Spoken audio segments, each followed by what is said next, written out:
Hi everyone, this is Module 10, Example 3 on packet page 187, and we're going to examine calculating the sample standard deviation S.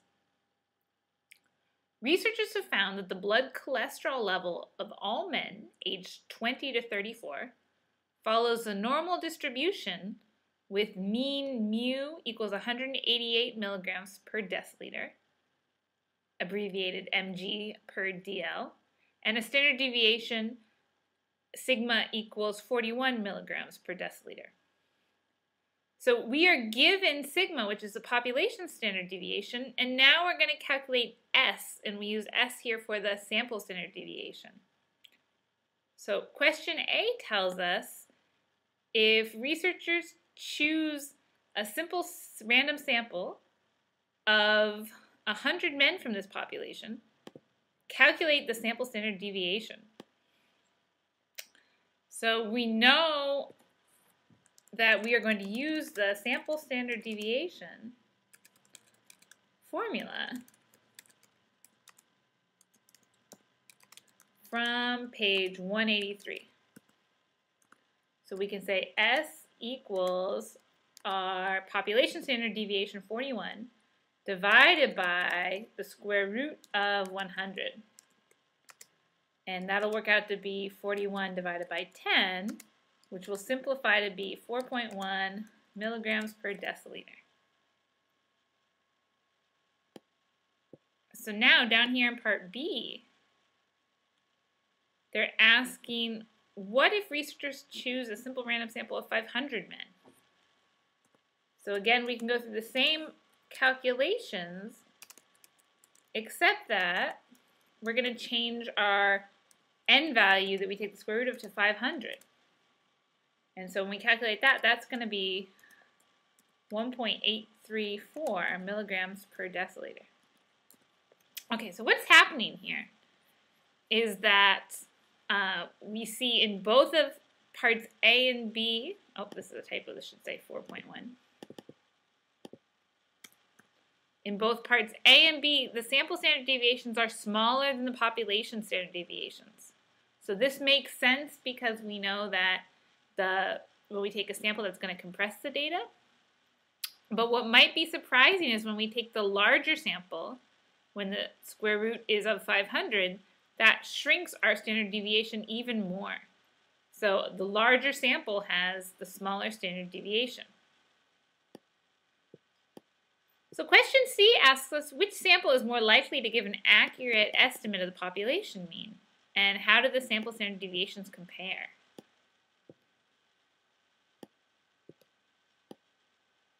So we saw earlier in the semester the law of large numbers.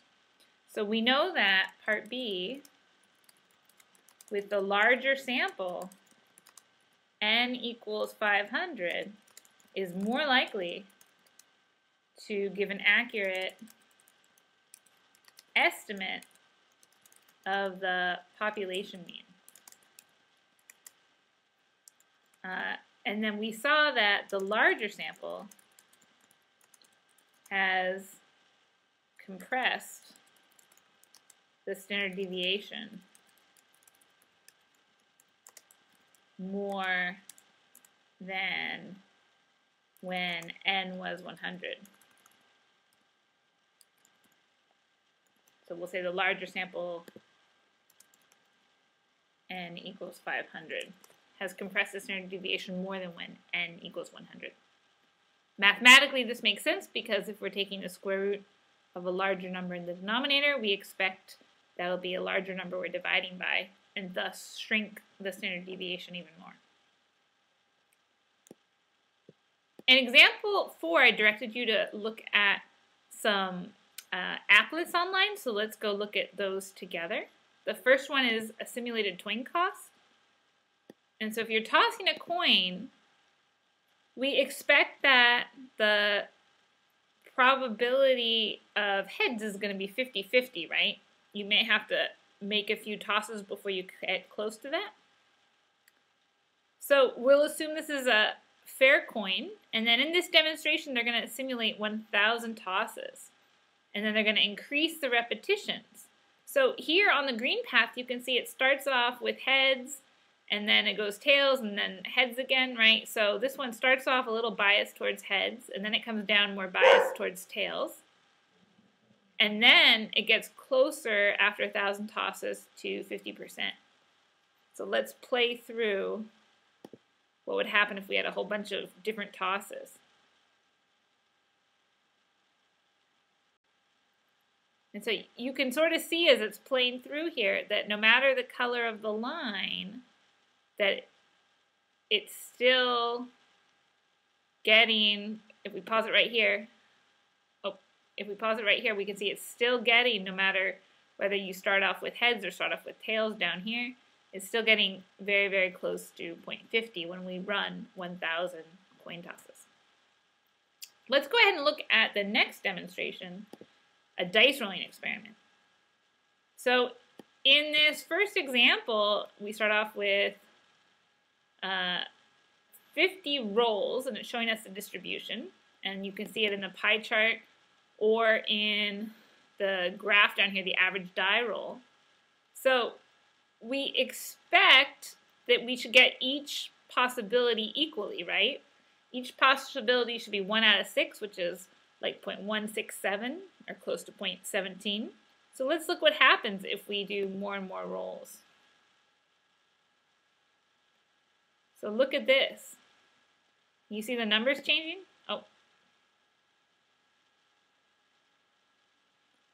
So if we drag it all the way up to getting close to like 7,000, 9,000 die rolls, look at how close these are to 0.16 or 0.17. Okay?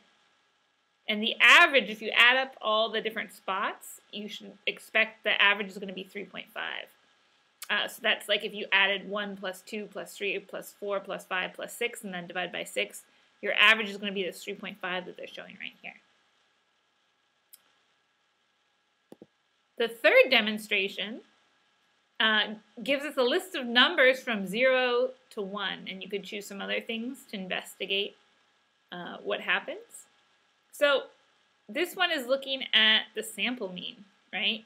So if you add up 1 and 0, and you average them, the average is going to be 0.5.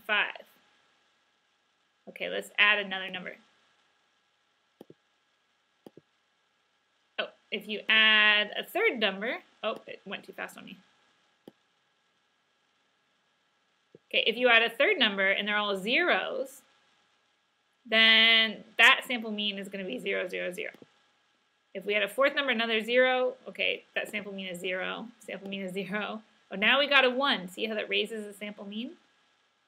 All the way up to 1 out of 6. Then we got another 1, so see my list here.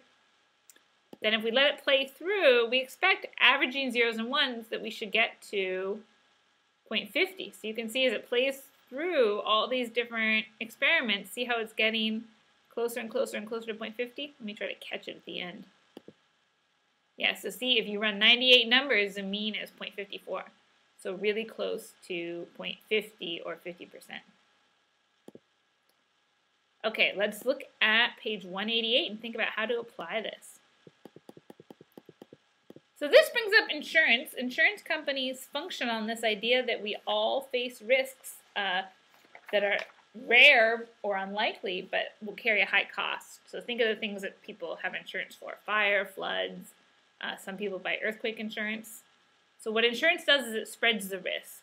We all pay a small amount, and the insurance company pays a large amount to those whose homes burn down in the case of fire insurance. And of course, the insurance company has to make enough money to run their company also. So an insurance company looks at the record for millions of homeowners and sees that the mean loss from fire per year is $250 per person.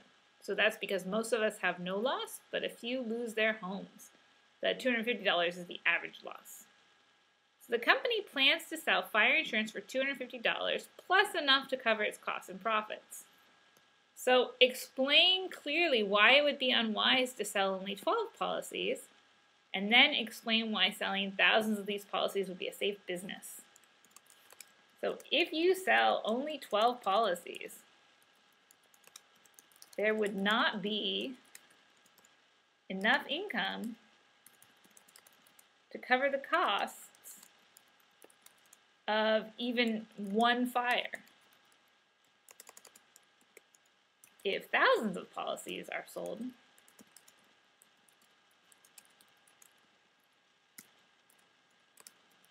there is enough income to cover the cost of a fire. Maybe even more than one fire, right? So we would give advice to the insurance company that the insurance company should make sure to sell policies in many different cities in case of disaster, right? There's a famous example of AAA insurance.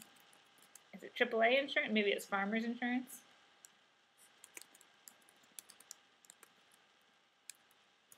That sold many policies in Oakland and then nearly went bankrupt after the Oakland Hills fires in 1990. So insurance companies have to make sure that they diversify their policies so that they don't have a whole bunch of houses insured in just one area, and then if a fire comes, it might really deplete their resources. So now in example 5, we're going to look at the central limit theorem. So here's one applet. You need to have Java to look at this one. We're going to go look at another one from Wolfram Alpha, and then verify these statements that are part of the central limit theorem. So the first statement is that for a large sample, the mean of the sample means approximates the population mean mu. So for each sample that they run, they take the average of the means, okay? So they're not taking all of the data, they're taking only the sample means, right? And then part 2, the means of random samples are less variable than individual observations. Okay, because remember this is a mean of a random sample. So it's going to average all those values from the random sample. And part 3, the means of random samples are more normal than individual observations. So again, they're taking means that come from the random samples, so they're taking averages of all the data that they've already looked at. So let's go ahead and watch the applet. So this is a Wolfram Alpha applet. If you want to go look it up, you can go to demonstrations.wolframalpha.com/the central limit theorem. And you can see here the sample size starts off at 20, and it doesn't look like it fits the normal distribution that great. These values are the sample means, right? So it's not the sample data, it's the means from all the sample data. And if we play through the applet, you can see what starts to happen is that as our sample size gets real large, the data fits closer and closer to the normal distribution. Okay, so here it is right here at a mean of 50, looking like it fits the normal distribution when you've got 197 as the sample size. If you go play back to early values, you can see here when the sample size is 58, not such a good fit. Okay, and now remember these are sample means, right? Not the sample values, but the distribution of the sample means. So when we take the mean of the sample, we're averaging all the data, and so we're taking care of any outliers or extreme values there. Okay, so let's look at question B on page 188. So ask what the central limit theorem says. A student replies, as you take larger and larger samples from the population, the histogram of the sample values looks more and more normal. So is the student right? Explain your answer. So we can say the histogram is of the sample means, not the sample values.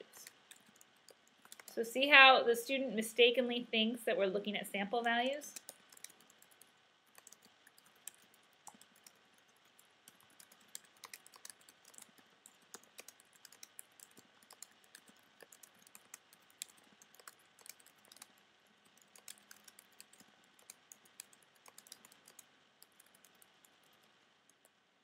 Okay, so I said the student mistakenly thinks that we are looking at sample values when really we are looking at sample means in the distribution.